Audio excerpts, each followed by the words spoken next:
हमारे पास चैप्टर 12 का जो फर्स्ट थ्योरम है और ये है पेज 212 पर। वो कहते हैं कि जो measure of central angle of minor arc is double the double, यहाँ पे मैंने दो दफ़ा लिख दिया, double of the angle subtended by the major arc. सबसे पहली बात जो है वो जो कि हमें समझने की ज़रूरत है ये है कि मेजर आर्क क्या है और माइनर आर्क क्या है। देखें, ए से सी तक पहुंचने का जो सर्कुलर पाथ है, ये जो छोटे वाला डिस्टेंस है ये है माइनर आर्क, और ये हमारे पास जो ए से सी तक पहुंचने वाला जो लंबा रास्ता है ये मेजर आर्क हो गया। अब माइनर आर्क सेंटर पर जो एंगल बना रहा है, यानी कि मेजरमेंट ऑफ, जो हमको प्रूव करना है, measurement of angle A O सी, हमें ये प्रूव करना है कि ये यहाँ पे अगर हम कोई पॉइंट ले लें जिसको कि हम अगर बी कह दें, तो measurement of angle A B और सी, यानी कि ये वाला जो एंगल बन रहा है ए ओ सी इसका डबल, यानी कि इस एंगल का ए बी सी का जो ए ओ सी है ये डबल है। यानी कि ये हमारे पास अगर 1 मिनट है तो ये 2 मिनट होगा, अगर ये 30 का है तो ये 60 का होगा, ये 45 का है तो ये 90 का होगा। ये बात जो है वो हमने प्रूफ करनी है। अब इसको प्रूफ करने की खातिर हमारे पास जो कंस्ट्रक्शन है वो ये है कि हम ओ को मिला देते हैं बी के साथ, और अब हमारे पास दो ट्राइंगल्स बन रही हैं, यहाँ पे भी ओ बी ए और यहाँ पे ओ बी सी। तो ये हमारे पास इन दोनों ट्राइंगल्स में जो यहाँ पे एंगल 1 है, फिगर के मुताबिक अगर मैं काम करूँ जो उसने बनाई हुई है, तो बुक में उसने इसको 1 लिया हुआ है और इसको 3 लिया हुआ है, और इस एंगल को उसने 4 और 2 लिया हुआ है। तो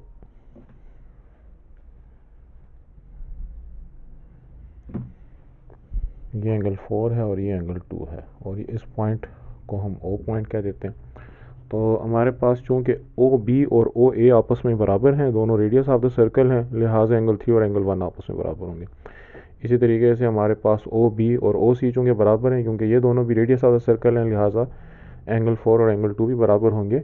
क्योंकि किसी ट्राइंगल के अंदर, मिसाल के तौर पर जैसे ये ट्राइंगल है, इसके दो साइड्स अगर बराबर हैं ओ सी और ओ बी, और दोनों रेडियस हैं रेडियस ऑफ द सर्कल, लिहाजा एंगल 2 और एंगल 4 को बराबर होना चाहिए।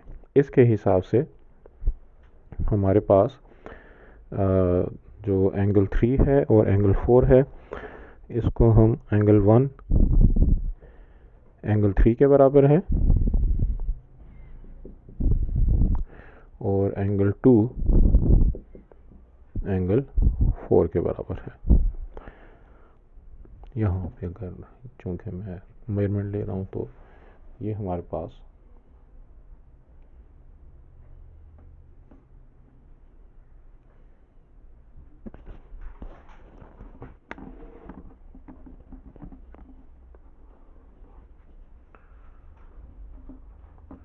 अच्छा, तो इस मेन पॉइंट को समझने के बाद कि हमारे एंगल 1 और एंगल 3 बराबर हैं और एंगल 2 और एंगल 4 जो है वो आपस में बराबर हैं,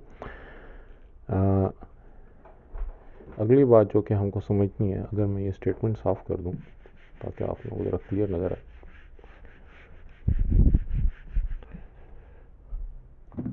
तो यहाँ पे इसकी अगर मैं एक्सटेंशन कर लूँ तो जो दो एक्सटीरियर एंगल बन रहे हैं इन ट्राइंगल्स के, एक बनेगा यहाँ पे जिसको बुक वाले ने 5 का है और दूसरा इस वाले जो 6 है। तो मेजरमेंट ऑफ एंगल 5 जो है वो मेजरमेंट ऑफ एंगल 1 और मेजरमेंट ऑफ एंगल 3 के बराबर होगा, क्योंकि exterior angle of the triangle जो होता है वो नॉन एडजेसेंट इंटीरियर एंगल के सम के बराबर होता है। तो अगर ओ बी और ए का मैं एक्सटीरियर एंगल ड्रा करूं, यानी कि बी ओ को अगर मैं एक्सटेंड कर दूं और यहाँ पे वो किसी पॉइंट के साथ आके मीट कर रहा है, जैसे कि डी को मीट कर रहा है, तो ये जो एंगल 5 होगा वो 3 और 1 का सम होगा। इसी तरीके से ये जो एंगल 6 है ये एंगल 4 और एंगल 2 के सम के बराबर होगा। तो मैं यहाँ पे angle 3, measurement of angle 3 sorry, जो एंगल 6 है वो मेजरमेंट ऑफ एंगल 2 और मेजरमेंट ऑफ एंगल 4 के सम के बराबर है। और इसकी भी सेम जस्टिफिकेशन है कि जो एक्सटीरियर एंगल होता है, ये वाला जो एंगल 6 है, ये एंगल 2 और एंगल 4 के सम के बराबर हुआ, क्योंकि किसी भी ट्राइंगल का जो हमारे पास एक्सटीरियर एंगल होता है वो नॉन एडजेसेंट इंटीरियर के बराबर होता है। बुक में आप इसकी फिगर भी दे सकते हैं, या यहाँ पे इस पिक्चर को भी आप जूम करके जो है वो देख सकते हैं, ताकि आपको पता चले कि एंगल 4 और 2 जो है वो 6 के बराबर मैं कह रहा हूँ तो उसका मतलब क्या है। ये जो हमारे पास दो इक्वेशंस बनती हैं, ये हमारी इस थ्योरम की मेजर स्टेप है, इससे इन दो इक्वेशंस को बनाना। अब अगर मैं इनको ऐड करता हूँ तो measurement of angle 5 plus measurement of angle 6 जो है वो 1 और 3 के बराबर। तो मैं इसको जो मेजरमेंट ऑफ एंगल 1 और मेजरमेंट ऑफ एंगल 3 है, इसको मैं 2 ऑफ मेजरमेंट एंगल 3 लिख सकता हूँ, और ये जो मेजरमेंट ऑफ एंगल 2 और मेजरमेंट ऑफ एंगल 4 है, इसको मैं 2 ऑफ मेजरमेंट एंगल 4 लिख सकता हूँ। क्यों लिख सकता हूँ? क्योंकि 1 और 3 तो आपस में बराबर हैं, लिहाजा 1 और 3 को मैं अगर इस एंगल 3 को भी एंगल 1 कर लूँ तो एंगल 1 प्लस एंगल 1 मिलकर 2 ऑफ, अगर एंगल 1 को मैं 3 कर दूँ तो एंगल 3 प्लस एंगल 3 मिलकर 2 ऑफ मेजरमेंट ऑफ एंगल 3। और इसी तरीके से यहाँ पे जो 2 और 4 भी आपस में बराबर हैं, तो इस 2 को अगर मैं 4 कर दूँ तो मेजरमेंट ऑफ एंगल 4 और मेजरमेंट ऑफ एंगल 4 मिलकर 2 ऑफ मेजरमेंट ऑफ एंगल 4। अब 5 और 6 से जो एंगल बन रहा है वो बन रहा है measurement of angle A, O and C. और इसमें से अगर मैं कॉमन ले लूँ 2, तो measurement of angle 3 plus measurement of angle 4, और 3 और 4 मिलकर क्या बन रहा है? A B C. तो मैं इसको लिख सकता हूँ कि measurement of angle A O C is equal to 2 of measurement of angle A B and C. और अगर आप लोग और करें तो यही जो है हमको प्रूफ करना था। तो इसमें जो ख़ास बात है वो ये है कि हमने दो ट्राइंगल्स बना के, यहाँ पे एंगल 3 और एंगल 1 ये आपस में बराबर हैं, यहाँ पे एंगल 4 और एंगल 2 आपस में बराबर हैं। 3 और 1 का सम एक्सटीरियर एंगल 5 के बराबर होगा, 4 और 2 का सम एक्सटीरियर एंगल 6 के बराबर होगा। और 3 और 1 भी आपस में बराबर हैं और 4 2 भी आपस में बराबर हैं, क्योंकि इन ट्राइंगल में दो साइड्स आपस में बराबर आ रही हैं। दो ओ बी और ओ ए यहाँ पे दोनों रेडियस हैं। तो इससे हमारे पास ये दो इक्वेशंस बनी कि 5 एंगल 5 जो है 1 और 3 का सम है, 6 जो है वो 2 और 4 का सम है।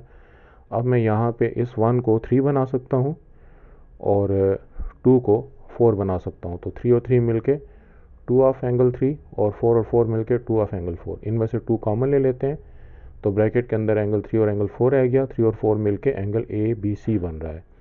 तो इसका मतलब ये हुआ कि ए बी सी का जो डबल है वो यहाँ पे 5 और 6, और 5 और 6 मिलके क्या बना रहे हैं? ए ओ सी बना रहे हैं, उसके बराबर है। और ये हमें इस थ्योरम में प्रूफ करना है।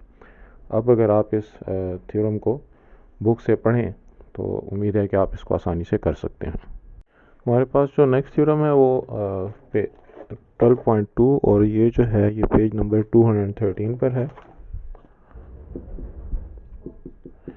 तो इसके हिसाब से हमें ये प्रूफ करना है कि angle in the same segments are equal.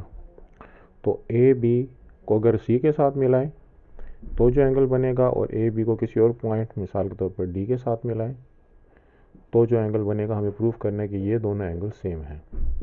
इनको हम कहते हैं angle in the same segment. अच्छा, अब इसको प्रूफ करने का तरीका हमारे पास आसान है। वो ये है कि अगर मैं ए को और बी को सेंटर ऑफ द सर्कल के साथ मिला दूं, फ़र्ज़ करें ये सेंटर ऑफ द सर्कल है, तो हमारे पास जो सेंटर पे बनने वाला एंगल होगा ए ओ बी, वो ए सी बी का भी डबल है, और ए ओ बी वो ए डी बी का भी डबल है। तो अगर ए ओ बी एंगल सी का भी डबल है और एंगल डी का भी डबल है, तो इसका मतलब ये है कि इन दोनों को आपस में भी बराबर होना चाहिए।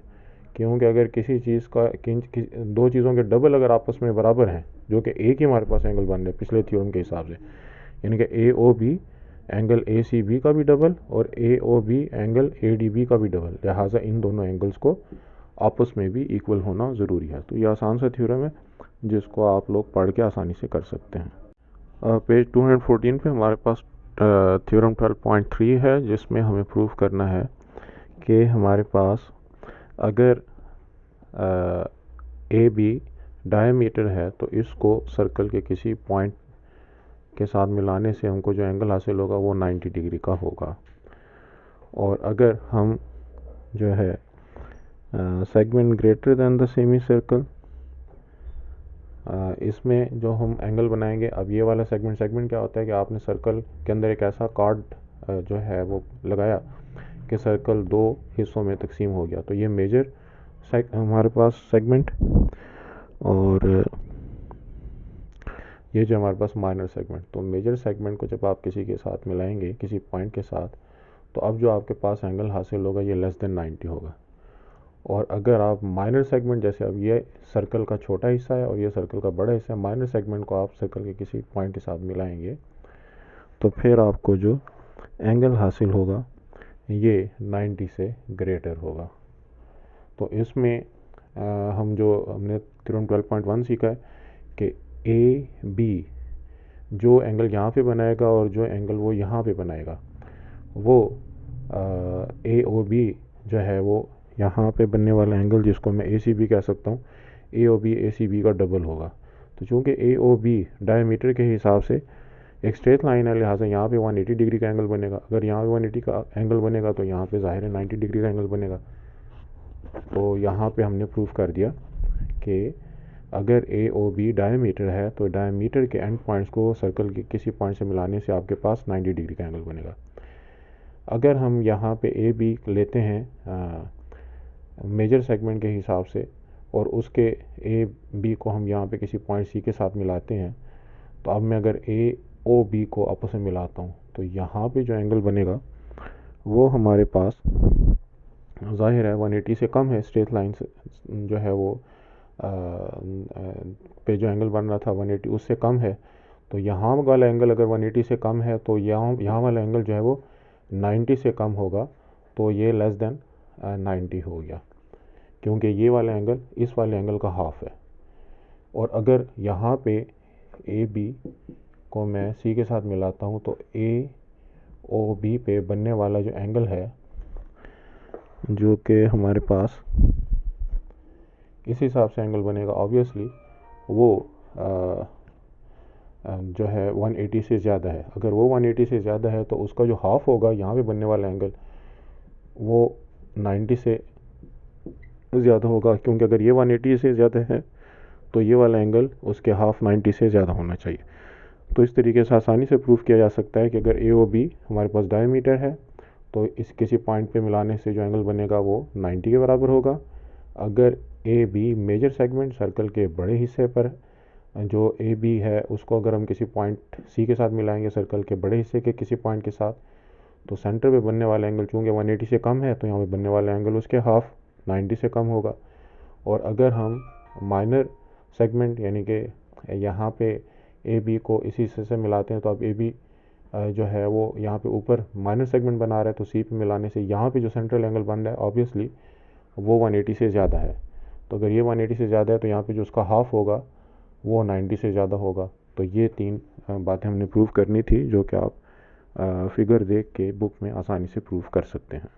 हमारे पास जो नेक्स्ट थ्योरम है 12.4 पेज 215 पर, वो कहता है opposite angle in a cyclic quadrilateral are supplementary. Cyclic quadrilateral वो होती है जिसके जो चारों कॉर्नर्स हैं वो सर्कल के ऊपर आ रहे हो। तो ए बी सी डी हमारे पास साइक्लिक क्वाड्रिलेटरल है। तो मैंने ये किया कि ए और सी को सेंटर ओ के साथ मिला दिया। अब सेंटर ओ में ऊपर की तरफ एंगल 2 बन रहा है और नीचे की तरफ एंगल 4 बन रहा है। अब ज़ाहिर है एंगल 4 जो है वो एंगल डी का डबल होगा, और इस तरीके से एंगल 2 जो है वो एंगल बी का डबल होगा। जो हमने तरीका सीखा हुआ है कि हमारे पास सेंटर पे बनने वाला जो एंगल होता है वो सर्कल के ऊपर बनने वाले एंगल का डबल होता है। तो इसका मतलब ये हुआ कि angle 2 measurement of angle 2 plus measurement of angle 4 ये दोनों मिलके बराबर किसके बराबर होंगे? 2 of measurement of angle B plus measurement of angle D. ये तो हम कह सकते हैं ना कि चूंकि एंगल बी जो है वो एंगल 4 जो है वो एंगल डी का डबल है और एंगल 2 एंगल बी का डबल है, लिहाजा 2 और 4 को जमा करने से हमारे पास जो एंगल आएगा वो B और D का डबल होगा। लेकिन हम देख सकते हैं कि 2 और 4 को मिला के आपके पास कौन सा एंगल बनेगा। 2 और 4 को मिला के हमारे पास ये सर्कल कंप्लीट हो जाएगा, और जो सर्कल होता है वो पूरा सर्कल किस चीज़ के बराबर होता है, वो होता है ये 360 डिग्री के बराबर। तो इसका मतलब ये कि 360 degree 2 of measurement of angle B plus measurement of angle D के बराबर हुआ। ये 2 को अगर मैं इधर लेकर आऊँ तो 360 को 2 डिवाइड कर देगा और यहाँ पे रह जाएगा measurement of angle B plus measurement of angle D। 360 को जब हम 2 पर डिवाइड करेंगे तो आंसर क्या आएगा, 180। इसका मतलब ये हुआ कि हमारे पास एंगल B और एंगल D को ऐड करके जो सम आ रहा है 180, और ये हमको प्रूव करना है कि हमारे पास जो साइक्लिक क्वाड्रिलेटरल के अपोजिट एंगल्स हैं जैसे कि D और B है, इनका सम 180 आएगा। इसी तरीके से हम ये प्रूव कर सकते हैं कि A और C का सम भी 180 आएगा। इसको आप जो है वो बुक से अच्छे तरीके से समझ के और इसके अच्छे से नोट्स बनाएं और इन चैप्टर 12 के जो थ्योरम्स हैं उनको याद करें। बहुत आसान थ्योरम्स हैं, बात यह है कि हम उसकी अच्छी सी प्रैक्टिस करें।